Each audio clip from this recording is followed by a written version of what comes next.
The principles of deformity correction. First, before I jump into the topic, I'm going to discuss a few basic principles. Someone is still has unmuted himself. Please. I've muted him. You can continue, sir. Okay. So let me first discuss a few principles of geometry that we are going to use during this course. These are basic aspects that you need to know before you can jump into your deformity correction and planning. The first thing is, how do you draw your reference lines? There are two ways by which you can draw a reference line. I'm sure every one of us has read it in our matriculation examinations. One thing is, you are given two reference points, point A and point B, and by simply connecting these, you draw a line. The other way of drawing a reference line is, if you are given one line and one point, then how do you draw a reference line? That in a line you are given a point, and at that point you're asked to draw a line at a certain angle. For example, if you are told that you draw a 30 degrees reference line, so you have a line and you have a given point. From that point you can draw an angle to the said number, 30, 40, 50 degrees, you can draw a line. So there are two ways by which you can draw a reference line in space. Keep this in mind. The other point, which is very important, is the rule of opposite angles. As we all know, if we have a straight line, all around it we have 360 degrees. If we intersect that line at a certain angle, it does not matter what angle it is. If we intersect that line at a certain angle, we divide this line into 4 angles. So the 360 degrees have been divided into 4 angles. The rule of opposite angle states that the opposite angles will always be of equal magnitude. This is very important. You need to memorize it. The rule of opposite angles, that if you bisect a line, a straight line at a certain angle, and divide it into 4 angles, the opposite angles will always be the same. If this is the line and this is one angle, the angle which is exactly opposite to it will be of same magnitude. Let's say it is a 60 degrees angle. The opposite angle will always be 60 degrees. And this degree will be 120 degrees. So the opposite angle will always be 120 degrees. This is what you need to know. These 2 points I'm going to keep on discussing as we move on, and you need to memorize it as well. So let me start our session by showing you a case. This is the X-ray. This is the clinical picture of a 30-year-old lady. She presented with the pain in her left knee. Apparently, as you can see, the intermalleolar distance and intercondylar distance are within normal limits. And on appearance, you can say that she does not have any deformity. But when you see the X-ray, I'm sure you'll know it, and you'll know it later on as well. The mechanical axis of the limb, it needs to pass through the center of the knee, and you can see that more or less it is passing through the center of the knee. So you have a lady with the complaint of pain in her left knee. Clinically, as you can appreciate, she has got normal looking legs. On an X-ray, the mechanical axis of the limb is within normal limits. The mechanical axis of the limb is passing through the center of the knee. So why did she have pain in her knee? Let us move on. The deformity correction. When we say this word, deformity correction, we usually think that correcting the limb in alignment is the whole crux of this topic, the deformity correction. That a patient comes to you she has got a valgus or a varus leg, you just do an osteotomy, correct the alignment so that the limb appears normal, and this is all deformity correction what is. But when I say that limb alignment, it is actually half of your deformity correction. The second part, which I have highlighted, is joint orientation. Not only that you need to align the limb, you also need to restore your joint orientation. This is very important. Mostly this is the part which is neglected. So first I'm going to discuss the aspect of joint orientation, and only afterwards I'll move to the topic of limb alignment. What is joint alignment and limb alignment and joint orientation? Alignment is collinearity of hip, knee, and ankle. When I say collinearity, what do I mean? It means that your hip, knee, and ankle are all in the same plane. They are all in the same line. They are aligned. And when I say the joint orientation, what do I mean? It refers to the position of the articular surface relative to the axis of the limb segment. As we all know that normally the joint orientation, the force of gravity is directly downwards, is directing from directly downwards in an upright position. When the patient is upright, this is a line diagram. It shows how the your limb is placed, and when the force of gravity is directing downwards, you need to understand this all the joints of the lower limb are oriented exactly perpendicular to that force of gravity. This is the ankle joint, this is the knee joint, and this is the hip joint. How I have this hip joint is drawn, I'll show you. But you need to know this, that all the joints are oriented perpendicular to the direction of gravity. And when all of these are perpendicular, it means that they all are parallel to each other. All these joints are parallel to each other. Here I'm going to show you in this picture that how do you draw a joint orientation. I'm gonna later on I'm gonna with I'm sure you all have got these papers printed, which I sent to you earlier. So we're gonna do a rehearsal on those papers as well later on. So let's start with the ankle joint. How do you draw a joint orientation line? As you can see, there are two black dots. You mark the two extremes of the tibial plafond, the medial and the lateral part, and then you connect these two lines. Connecting these 2 points will give you a reference line, a joint orientation line of your ankle joint. Now coming to the tibia. As we all know that tibia has got sloped surfaces, which are concave surfaces.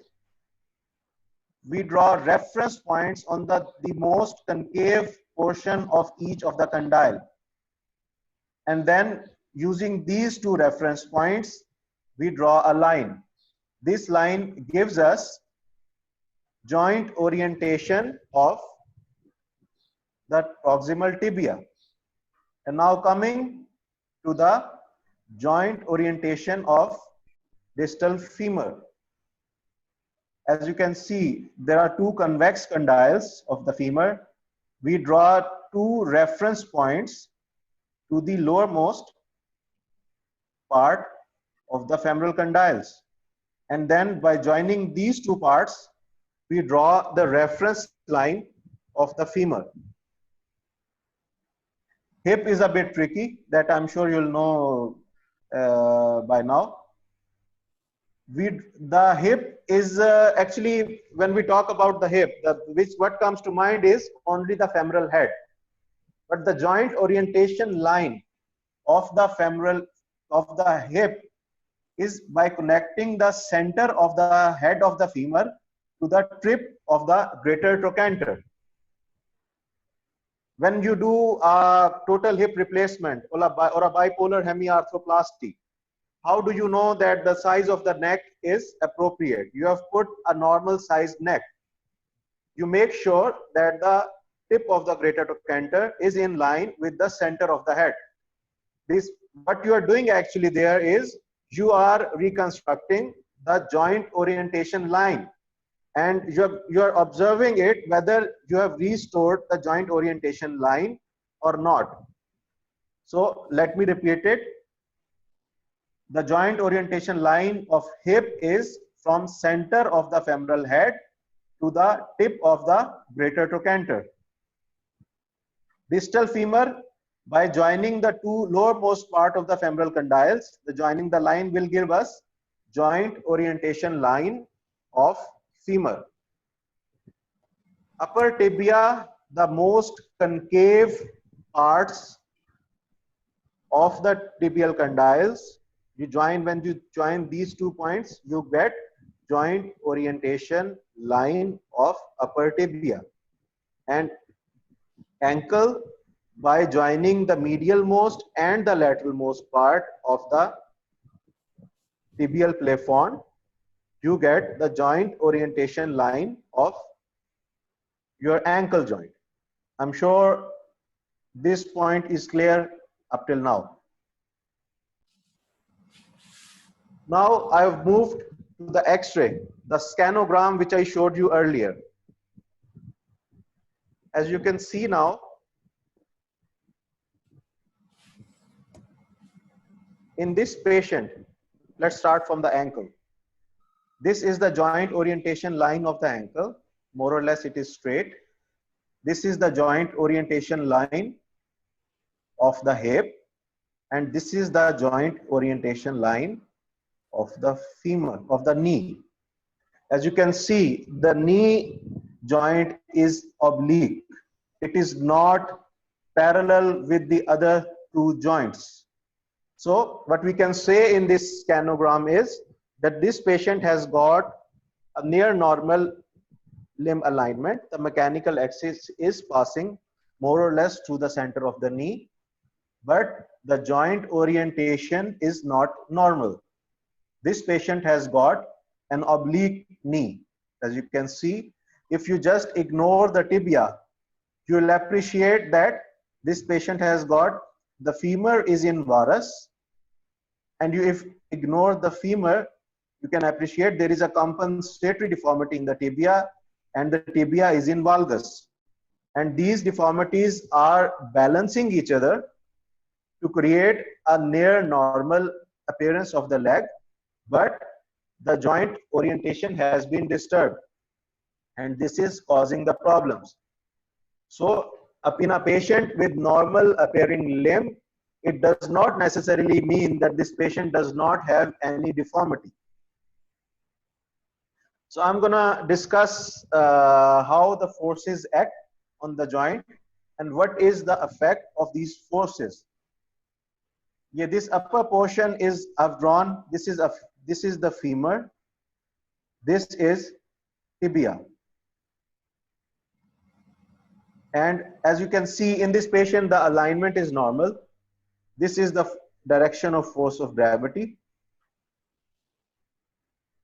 As you can see, since the joint orientation is normal and the alignment of the bones is normal, the forces acting on both the medial and the lateral portion will be equal, and there will be no abnormal force on any part of the knee joint. What is happening over here? In this patient has got, let's suppose this is a case of a valgus knee. As you can see, it is the knee is in valgus, and this is the direction of gravity, direction of the forces. What is going to happen when the forces are going to go down? As this is a valgus case, lateral joint is going to get most of the forces. And what is going to happen is this part is going to get damaged earlier. So in a patient in which there is a deformity but joint alignment is normal, what is happen on the one condyle, there is going to be accelerated compressive forces. There is going to be a compressive force on the lateral column. But what will happen in the scenario in which I just discussed with you earlier? Femur is in valgus, tibia is in varus. This has created an oblique joint line. So what is going to happen now? I want you to imagine there are two boxes lying. One box has got an oblique upper portion, and you just put one portion is like this, and you put another box like this. Since it's a slanting surface, an oblique surface, what is going to happen? There is going to be a sliding force, or you can say there is going to be a shear force. And I don't think I need to repeat this. Shear is the worst force that is encountered in orthopedics, because what happens is not only there is compression, but there is a sliding force on the inner aspect, on the medial aspect of the knee in this scenario. So what is going to happen? There is going to be an accelerated derangement of the knee. You're going to get damaged ligaments, articular surface is going to get crushed, and so on and so on. I'm gonna stress on this concept a little more by showing you these two cases. Sitar, are there any questions so far? No, Or sir. I need to continue. Okay. Continue, okay, sir, please. Okay.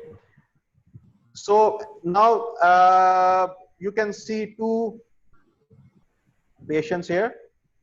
On the left, there is a boy, a young boy.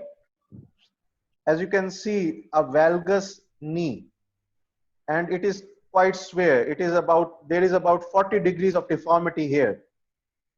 And on the other side, this is another girl with bilateral varus knees.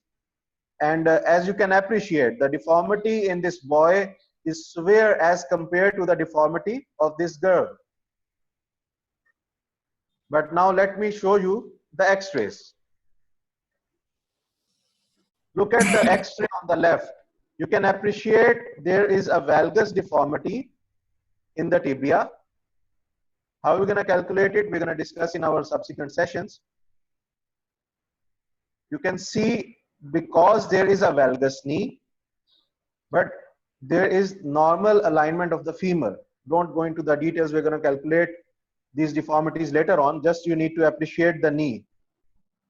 The knee is normal. There is normal joint space. There is no ligamentous derangement. And you can say that right now the knee is normal. But what is happening over here on the right side? You can see this girl. I've not attached the scanogram because I did not want to go to the details right now. This girl has got valgus in the femur and varus in the, please 1 second.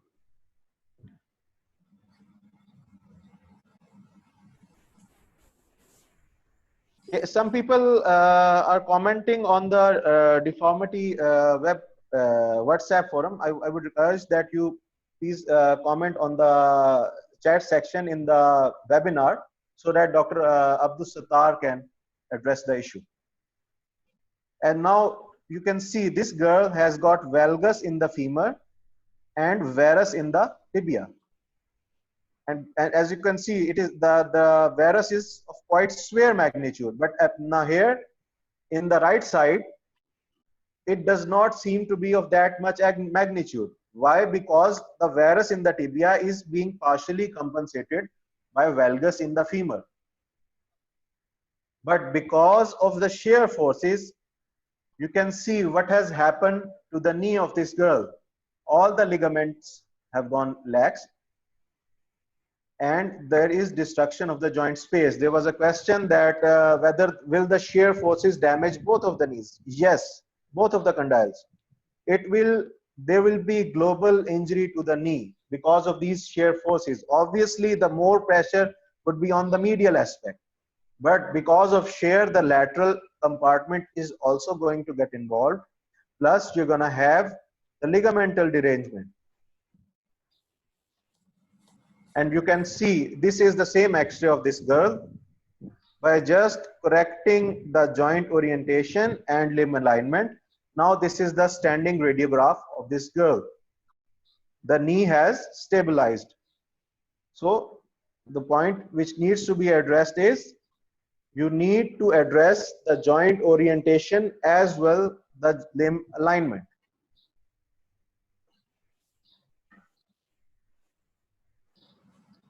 Are there any questions so far? Any concept which needs to be repeated, or is there any question? You can ask now.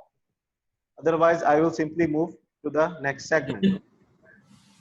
Move towards second. Now, the second part of our discussion is limb alignment. What do I mean when I say the limb alignment? As I discussed earlier, the collinearity of the hip, knee, and the ankle joint is known as limb alignment. And when I say that we're gonna correct the limb alignment, or we are going to assess the limb alignment, we are going to measure three things. Number one is mechanical axis of the limb. Number two is mechanical axis of the individual bone. And number three is anatomical axis of the individual bone. The mechanical axis of the limb is different from the mechanical axis of the individual bone. We need to keep this in mind when we are planning our deformity, and I will tell you why.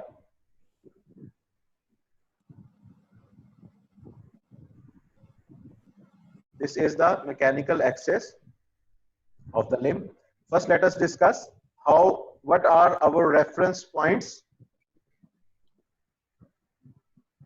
The first reference point of the hip is the center of the femoral head.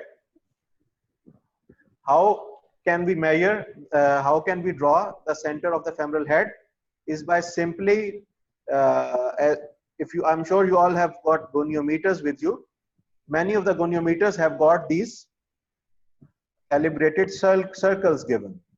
So you can place the goniometer and the circle which coincides, which parallels with the femoral head.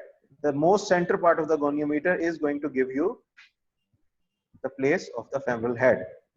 The other way is the rule of box. Let me show you how this is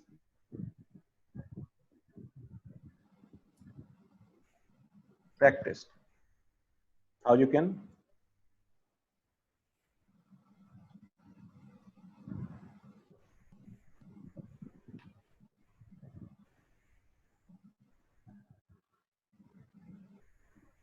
as you can see, this is a femoral head. What you need to do is you need to make a square around the femoral head. Square means all the 90-degree lines.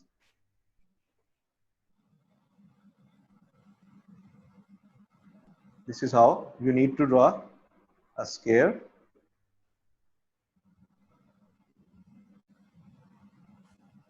So I have drawn a square around my femoral head. Each line is touching one part of the femoral head. You don't need to have an exactly, the square can be like this as well. If you want to draw your square like this, it's up to you, but you need to draw a square. And now you need to draw two crossing lines. These crossing lines will give you the location of your center.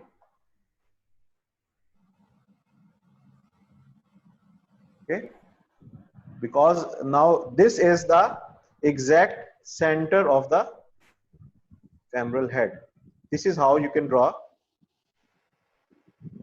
your femoral head. Now moving back to the PowerPoint presentation.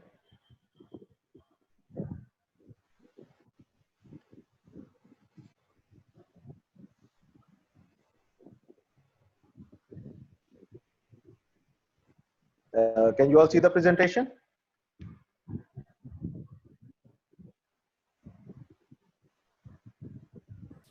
Okay.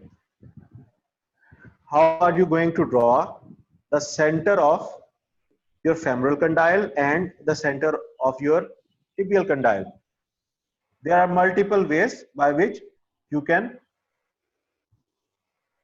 draw the center of your femoral condyle. Mostly the most upper part, the apical part of the femoral notch is the center of the knee. The other way is you can draw two reference lines on the medial and lateral extreme of the condyle, and the center of that part would also give you the center of the knee. Another way is by marking the soft tissue shadows, and the center of that part would also give you the center of your knee. But most purposes, the uppermost part, the apical part of the femoral condyle is the center of the knee. You don't need to measure all these. When calculating, when measuring, when pointing out the center of the tibial condyle, this is the medial eminence and this is the lateral eminence. The central part in these eminences is the center part of your tibial condyle. The other way similarly is you can mark the two extremes, the medial and lateral one, and the center portion will give you the place of your femoral condyle center. The other way is again the soft tissue shadows, you can also center that as well. But here we're going to use the center part of the eminence, the apical part of the femoral condyle, femoral notch. These are going to give you the center parts of the femur and tibia in the knee joint. How are you going to mark the center part of your ankle? The one is to mark the extremes of the talus, and then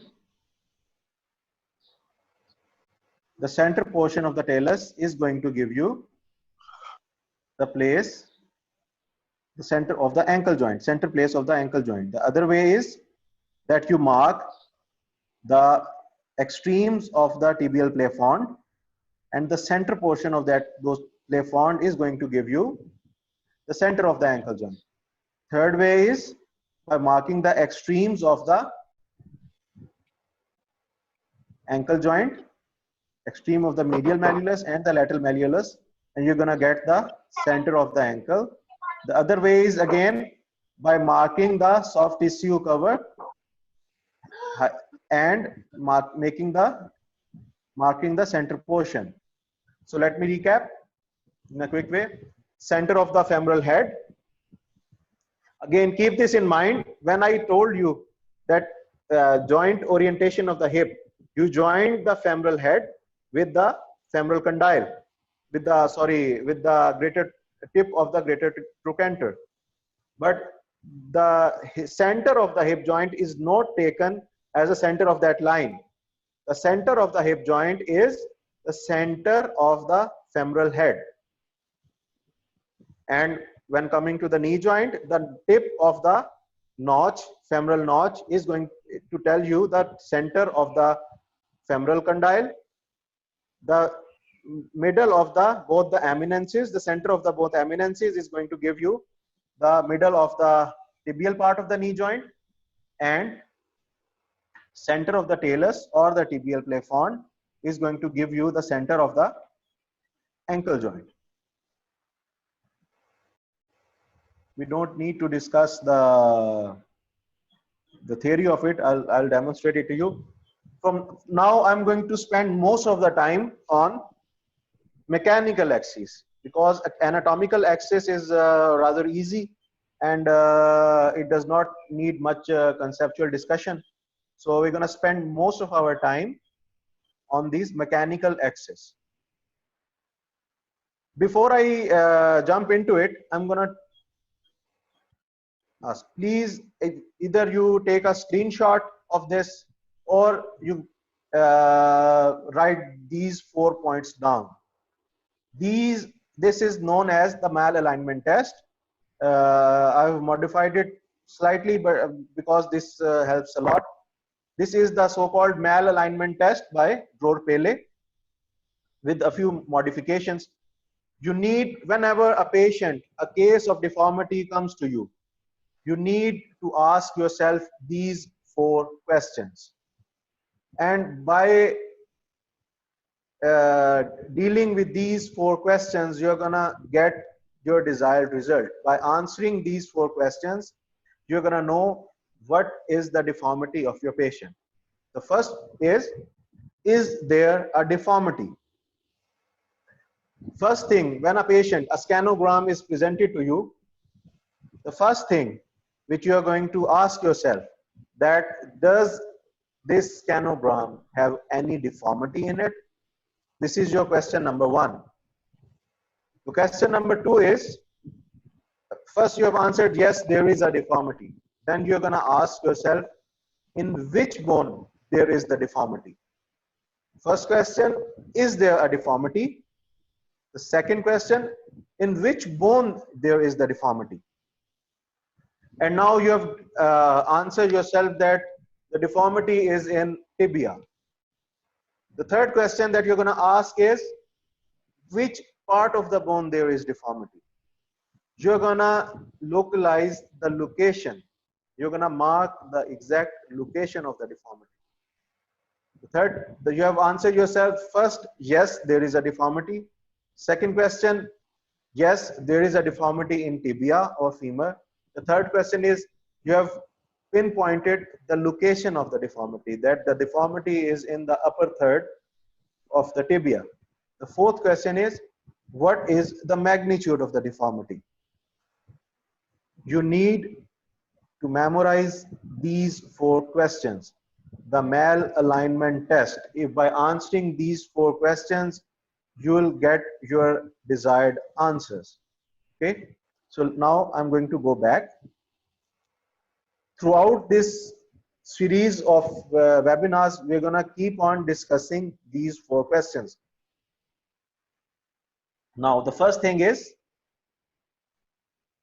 mechanical axis of the limb. Whenever a scanogram is given to you, the first thing that you're going to do is you're going to draw the mechanical axis of the limb. Now, what is the mechanical axis of the limb? It is a line joining from the center of the femoral head to the center of the ankle joint. You're not going to join the center of the knee joint. You're just going to connect the center of the hip to the center of the ankle. You're going to draw a line from one extreme of the limb to the other extreme of the limb.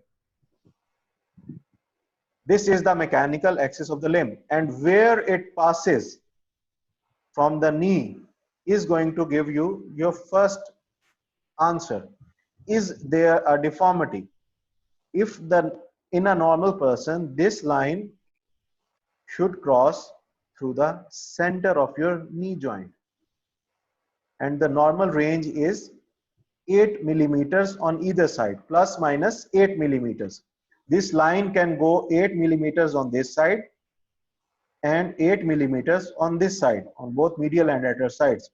And generally, for you can appreciate these medial and lateral tibial eminences is the extreme. 8 millimeters usually end here. So if your line passes through the knee in the middle, in between these eminences, you can say that there is no malalignment. And if it passes beyond these points, what are you going to say? Say, let's take this for an example. As you can see, the line is passing slightly to the medial of the knee joint. So what you can say is that, number one, this is measured in millimeters. And keeping in mind that a scanogram is an X-ray which is unmagnified. It is of 100% resolution. There is no magnification, over magnification or under magnification in a scanogram. Your scanogram is an X-ray with 100% magnification. So 1 millimeter that you measure on an X-ray is an actual 1 millimeter on the patient. So from the center of the knee joint, you are going to measure how far the line is passing. And this distance is going to give you your mean axis deviation, your MAD. And within 8 millimeters in normal. And if the line passes medially, what are you going to say? Because the line has passed medially, which means that your knee is laterally. So what are you going to say is that this patient has got a varus deformity. And if this line passes laterally, meaning the knee is medial, what is happening? This patient will have a valgus deformity.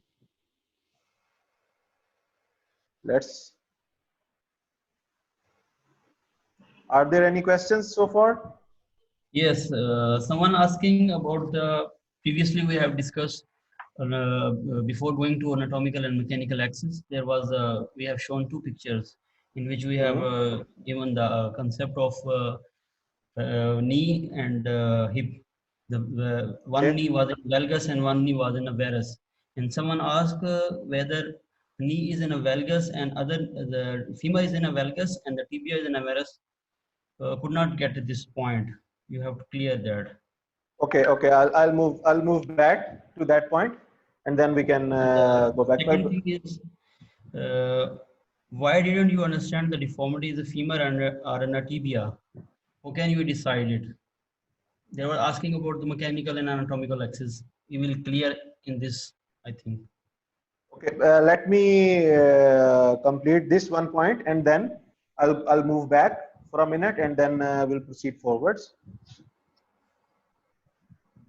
I have drawn the mechanical axis of the limb starting from center of the head to the center of the knee joint. As you can see, the line is medial to the knee and the knee is lateral. So we can say that this patient has got a varus deformity. What is the magnitude of this deformity? You're gonna take a ruler and you're gonna measure it, draw a straight line from center of the knee, center of the tibia to the line, to the mechanical axis of the limb. And this gap is because this X-ray is not calibrated, it is going is wrong, giving you a wrong length. This line in terms of millimeters is going to give you your mean axis deviation, mechanical axis deviation. And so by this you can quantify your deviation of the knee from the mechanical axis. So now let me jump back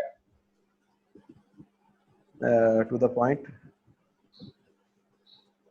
Sharing.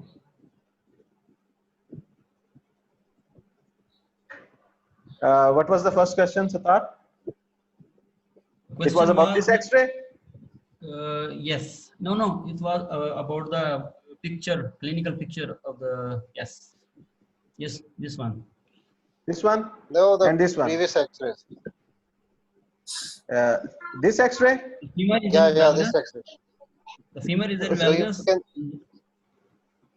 and the tibia is in valgus. Let him ask the question himself.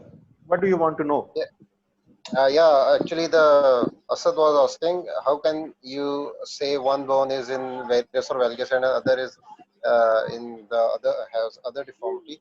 So you just explain on the this X-ray where One is in you are one bone. yeah different Okay, okay, deformities in okay. Let me make it very clear. I have not shown you a scanogram right now. Okay. yeah This event is a 7-part event.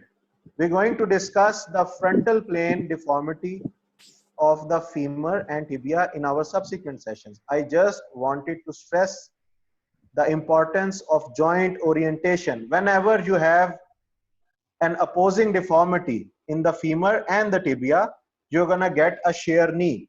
This was the whole point.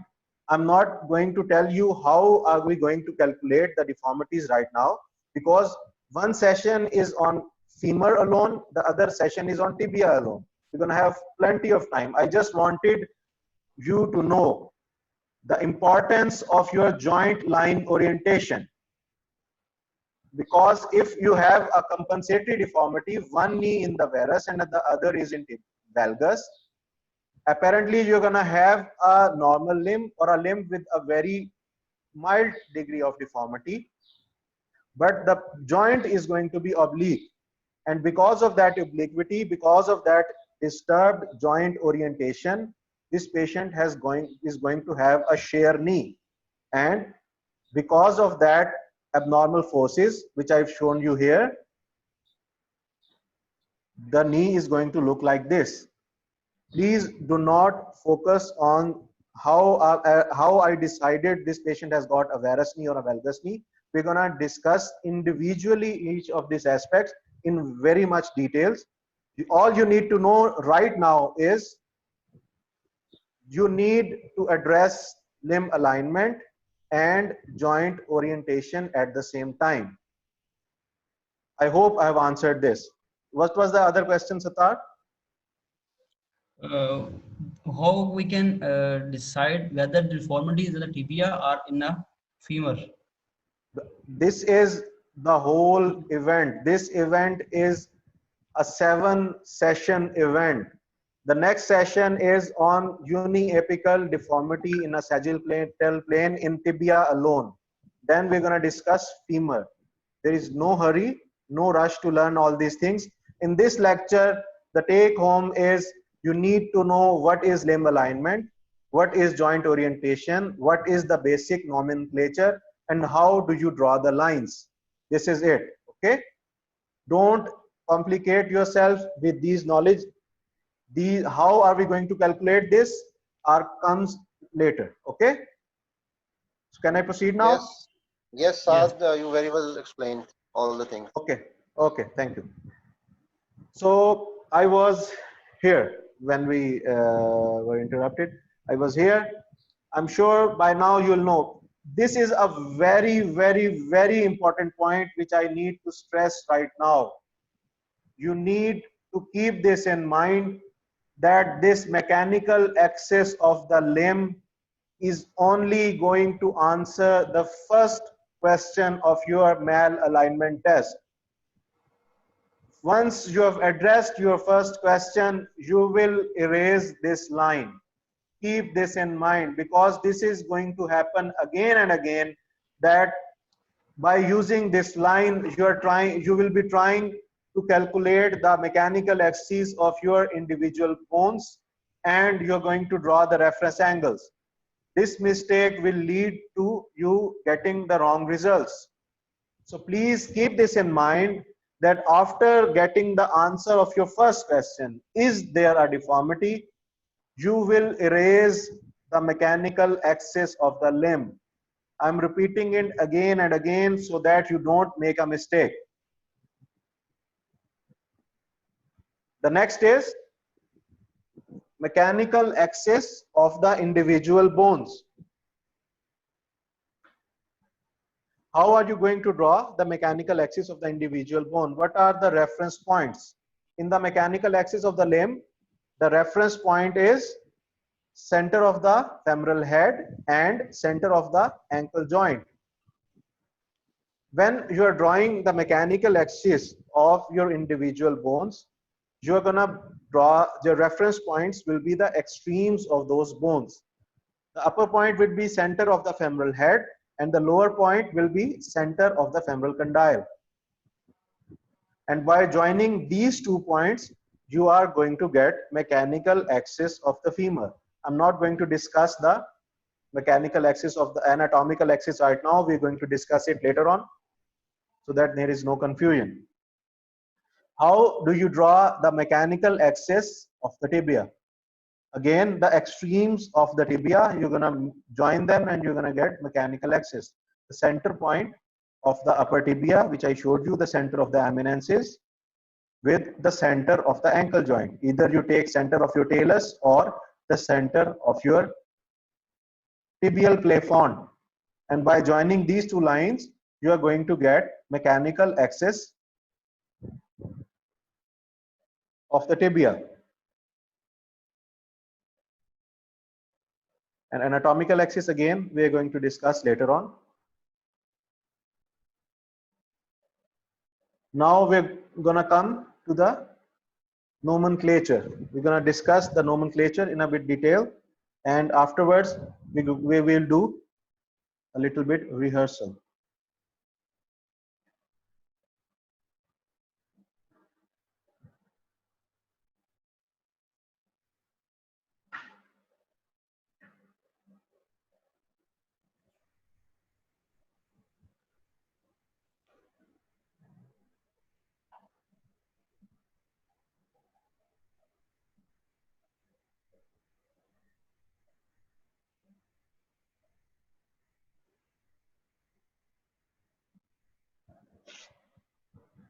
This is, now we're gonna come to mechanical axis of the individual bones.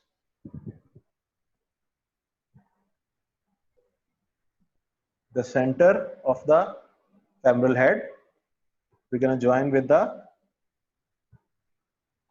center of the femoral condyle, the most apical portion of the femoral notch.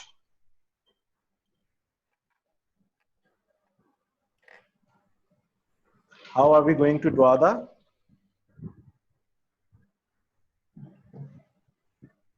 tibia? Again, we're gonna take a point, center of the tibial eminence with the center of the tibial condyle. This is going to give us a mechanical axis of the tibia. Now let us discuss how are we going to calculate the anatomical axis.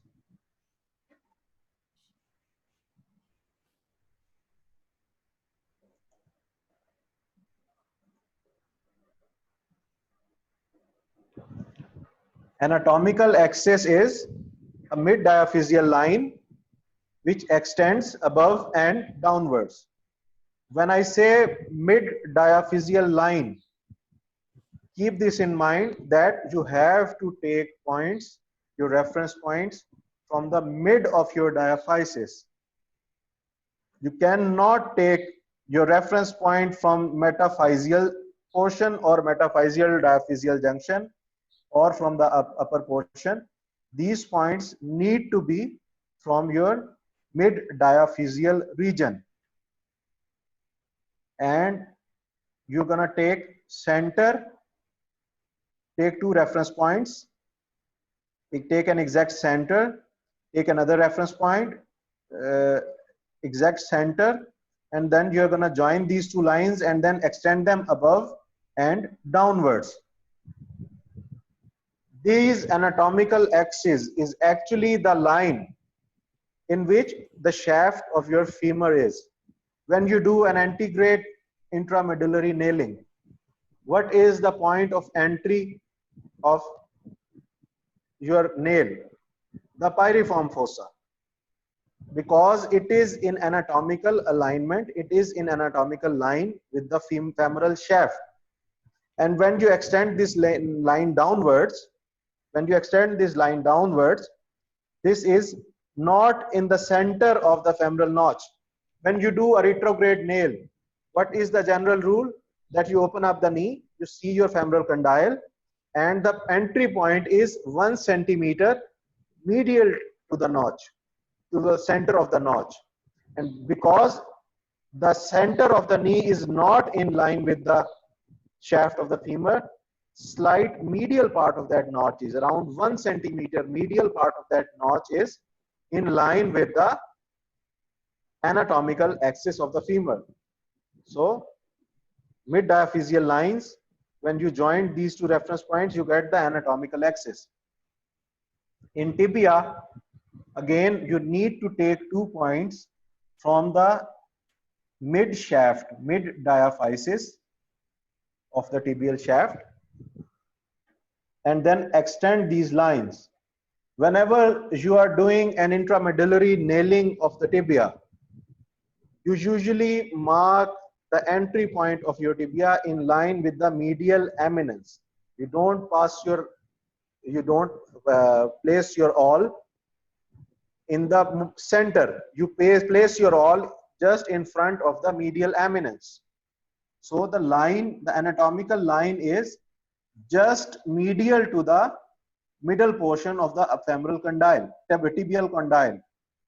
So as you can see in this extreme right picture, the anatomical axis and the mechanical axis, this is the mechanical axis, this is the anatomical axis, are both parallel to each other. They are not the same. They are parallel to each other. And the anatomical axis is very slightly medial to the mechanical axis, but they are parallel to each other. But mechanical axis and the anatomical axis are not parallel to each other in femur. The anatomical axis represents the axis of the shaft of the femur, and the mechanical axis is by connecting the femoral condyle with the femoral head, center of the femoral head. And these two lines intersect not exactly at the knee joint, because you know that the anatomical axis of the femur is slightly medial. So they cross each other someplace above the femoral notch, and they form an angle, an anatomical mechanical angle. This is called AMA, anatomical mechanical angle. It is usually 7 degrees plus minus 2. And this is the angle which gives you a normal tibiofemoral angle, because the mechanical axis, someone has unmuted the mic, please mute it. The mechanical axis is in line in both femur and tibia, but the anatomical axis is 7 degrees outside. So this gives you a normal tibiofemoral angle of about 7 degrees, which is the normal valgus, which you say. I hope this concept is clear. If anything needs to be asked, you can comment and I can repeat it as well, because this is important.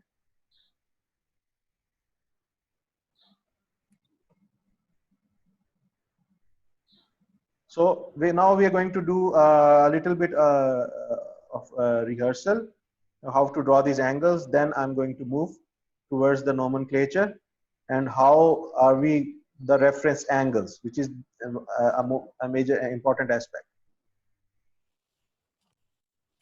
We're going to draw a few reference angles.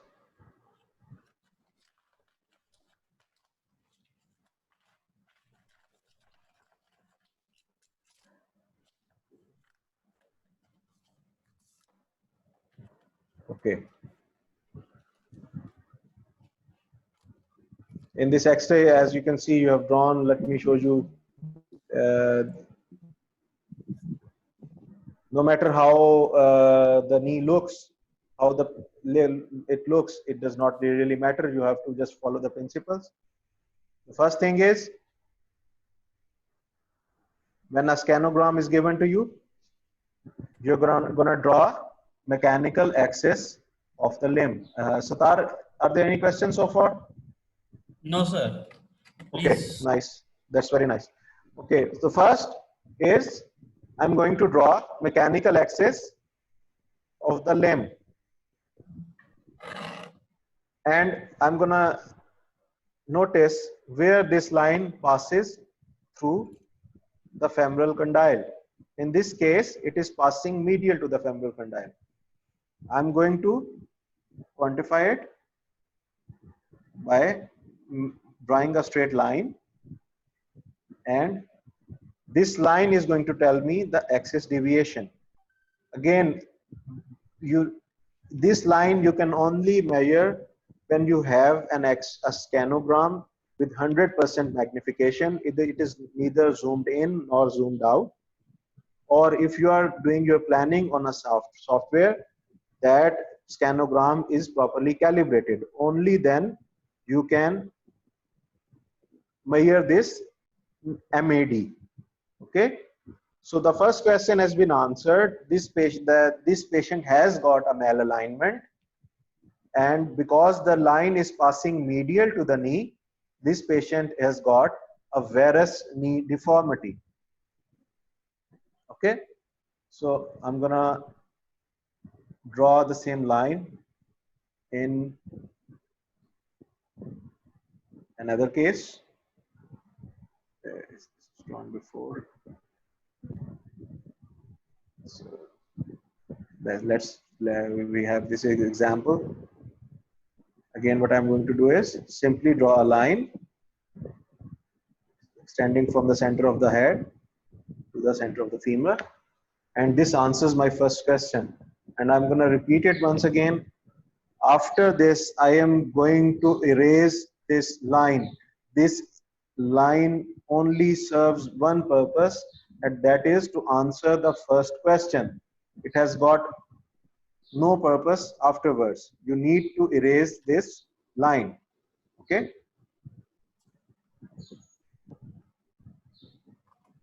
Now, coming to the second part, how will I know that? How will I know that? How will I answer my second question? That in which bone there is deformity. The first thing that I'm going to do is I'm going to draw mechanical axis of that individual bone, and then I'm going to measure some angles. And how am I going to get these angles? I'm going to show you now. You're also going to draw joint orientation lines. Let me zoom this. Okay, this is the joint orientation line of the femur. This is the mechanical axis. This line is the joint orientation. Look, I have joined the two apices of the femoral condyle. Now I'm going to get a few angles. Look, there is an angle, there is an angle, and there is an angle. Okay, if you just extend this line so that you can see earlier. So now I have gotten some angles, and by knowing these angles, I will have a reference of angles, and by knowing the deviation from the reference angles, I will know what sort of deformity there is. Okay, so first thing, we're going to draw the mechanical axis, then we are going to draw the joint orientation lines. Same thing we are going to do with tibia. We are going to draw joint orientation line of tibia. Again, the joint orientation line of ankle, and then we're gonna simply join these two lines, and the reference angles which we get, these reference angles will tell us whether there is a deformity in that bone or not. I'm gonna tell you, we're gonna discuss the nomenclature.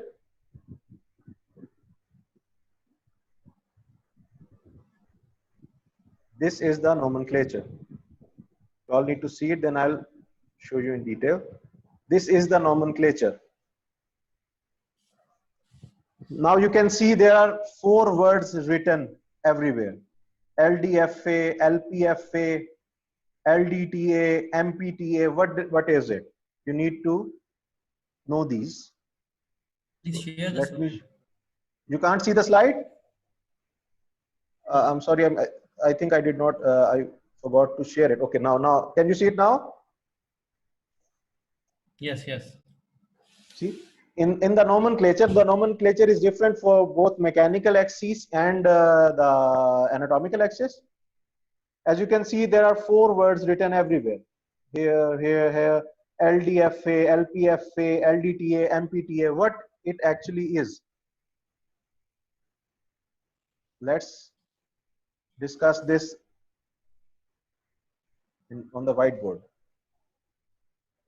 Okay, now, as you can see now, this is, sorry about the quality of the drawing. This is a femur. I want to calculate my angles based on mechanical axis. So I'm gonna simply draw a line, joint orientation line, and then I'm going to get a few angles. What angles do I get? One angle is here, the other angle is here, one angle is here, one angle is here. The first word, it is usually written, five words are written, which the first word is written in small letters, whether it's A or it's M. Okay, A signifies anatomical axis and M signifies mechanical axis. So Sharma, this event is going to end in about 15 minutes. The second part is we are going to tell the location, the angle which we have taken, whether it is the medial angle or the lateral angle. You can see as the line has crossed, this cross has crossed this line, we have gotten 4 angles. We can discuss the upper 2 angles. One angle is on the lateral side, the other is on the medial side. So whether it is the medial angle or the lateral angle, the second word signifies that. If we are discussing it in a lateral plane, in a sagittal plane, it's going to be at anterior or posterior. The second word is going to tell us about whether it's lateral or medial, anterior or posterior. So we're going to put the word here. The other word is whether it is in the proximal part or in the distal part. If we are calculating the angles on the upper part of the femur, we are going to mention proximal. And if it is in the distal part, we are going to say distal. So if I'm going to discuss and calculate the angle of this side, it is going to be mechanical, lateral, distal. Okay. Now the other part is which bone it is, whether it's tibia or it's femur, which I'm going to mention here. Okay, this is femur. A is for angle. It does not. It is the same. So basically, it's these 4 words. One small letter A or M. It can be either A or M, anatomical or mechanical. The second word is the location, lateral or medial, anterior or posterior. The third is whether it's the proximal part of the bone or distal part of the bone. The next one is which bone it is, whether it's femur or it's tibia. So this is the nomenclature. And now in this presentation, there you go. This is the reference. You can take a screenshot of this. I'll share this in the WhatsApp group as well. These are the reference angles. These angles we are going to discuss in our subsequent lectures. When we discuss femur, we're going to discuss the angles of the femur. By now, all you need to know is what this angle is and what is this abbreviation, what these signify. The normal reference ranges we're going to discuss in our later stages. Okay. Now let us move to the rehearsal part. I'm going to stop it here and then open.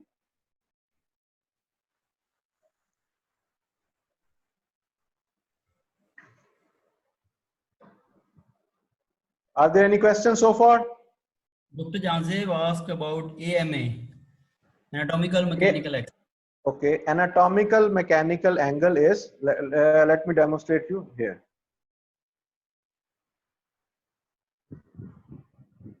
Here, this is the anatomical axis and this is the mechanical axis. As you can see, this is the anatomical axis and this is the mechanical axis. Okay. If when in a normal X-ray, you need to know this. In a normal X-ray, the mechanical axis passes from center of the head, center of the knee, and center of the tibia. Okay, so the mechanical axis of the limb is in line, and mechanical axis of the femur and tibia are parallel. They are all in line in a normal patient. Okay, so what will happen when you draw an anatomical axis in the femur as well? This is the anatomical axis. This line is making an angle with this line. These two lines are not parallel. As I told you, in tibia, mechanical axis and anatomical axis are both in line. But in femur, they are not in line. They make up an angle, which is usually of 7 degrees plus minus 2 degrees. Okay, here it is 8 degrees. So what I was saying is, because the anatomical alignment of the femur is in slight, well, you don't say valgus because it is normal, but it is in outward trajectory. So the anatomical axis of the tibia makes an angle of 8 degrees, because as I told you before, the mechanical axis of the anatomical axis of the tibia is in line, is parallel to the axis of the mechanical axis of the tibia. So if we just simply erase this mechanical axis and we keep these two, measure these two lines, the mechanical axis of the tibia, anatomical axis of the tibia and the anatomical axis of the femur, we see that there is an angle of 7 degrees or 8 degrees, because, and this is the tibiofemoral angle. This is the normal tibiofemoral angle. Okay, hope this answers the question.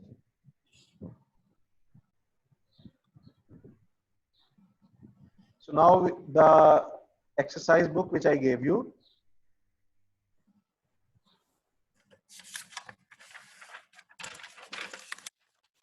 in this patient, now I'm going to open the 204. Okay. In this patient, the first thing which we did was we drew a mechanical axis of the limb, and we came to know that it is in slight, the limb is in slight varus. The next thing we did is we deleted the line and we drew our joint orientation lines.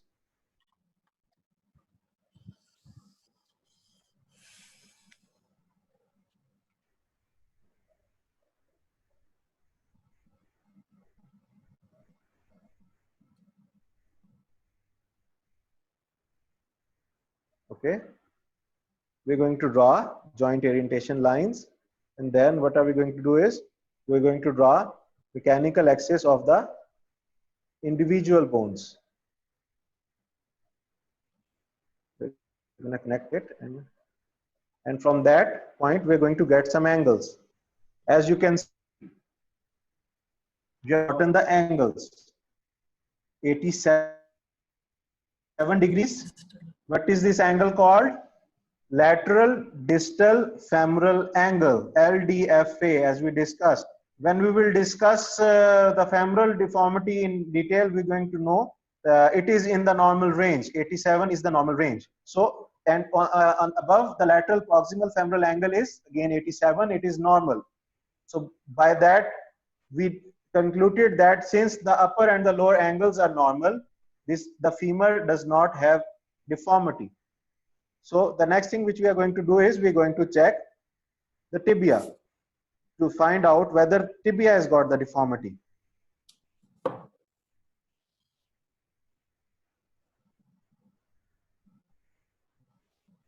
There is another angle which is called joint line convergence angle, JLCA. I did not discuss this, but we will discuss it later on. Now we have an angle in the upper tibia. We have an angle of, this is the angle which is called medial, because it's medial, it's proximal, it's tibial angle, medial proximal tibial angle, or the MPTA. The MPTA here is 83 degrees. The normal reference is around 88 degrees. So there is 5 degrees of deformity here. The angle here is 5 degrees abnormal, and the angle lower is the lateral distal tibial angle. Lateral distal tibial angle is 91. It is within the normal range. So from this calculation, we can say that the deformity is in the tibia. So this answers the second part of our question, in which bone there is the deformity.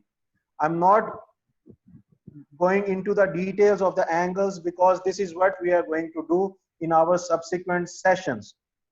So what you need to do is, the first thing is you're going to draw your mechanical axis of the limb. The second, you're going to draw the mechanical axis of your individual bones. Third, you're going to draw your joint orientation lines. And then the angles which are formed by joining these joint orientation lines and the axis lines are going to give you the answer of your second question, in which bone there is the deformity. This is the extent that you need to know right now. You don't need to go into the details of the angles. I will share with you the normal nomenclature and the normal picture, so you can look at these angles and you can know the normal angles, and then we will discuss these angles in our second and third session. So what need to be understood right now is whether how to answer your first and your second question. Okay, Satar, Yes. is there any question so far? No, sir. All So clear. okay, so I need to conclude my first session. Let me bring up the presentation. A quick recap.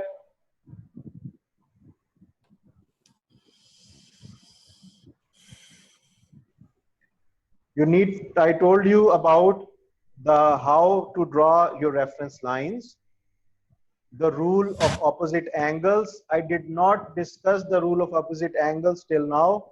We will discuss it later on in our second and third session, but you need to understand this rule of opposite angles. This was the case in which I told you about oblique joint orientation, shear knee forces, and the importance of joint orientation.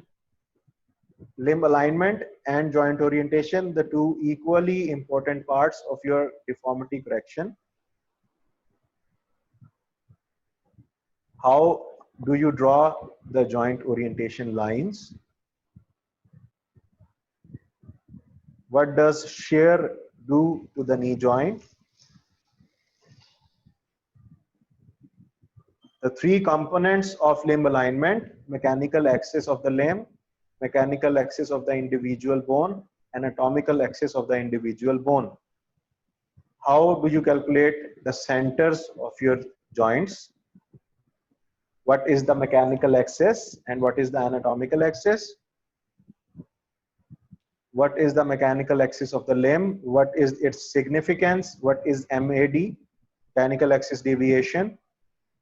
It is measured in millimeters, not angles, and in a radiograph, in a scanogram, which is of 100% magnification, neither zoomed in nor zoomed out. How do you draw the mechanical axis of your individual bones and the anatomical axis of your individual bones, the anatomical mechanical angle and the normal tibiofemoral angle? The nomenclature, the malalignment test. You need to take a screenshot of this test. You need to memorize these 4 questions. This concludes our first session. Any questions that you have, you can share on the WhatsApp group which we formed. Please keep the questions well formed so that it is easily understood by everyone and it can be answered promptly. And the next session would be on uniapical deformity of tibia. I think it's tibia. And it will be on next Monday. We will have these sessions on Monday and Fridays. The time will be again at 4 p.m. and 5:30 p.m. because we need to do rehearsals and a lot of work in our next sessions. Please try to be on time. And hopefully in 7 sessions, by the end, you will all be able to plan your deformity cases in a better way. All these sessions have got CME accreditation, and by the end you will be issued, those who will attend all the 7 sessions will be issued a certificate. Allah Hafiz. I hope this session was good and you learned something. Okay. Allah Hafiz.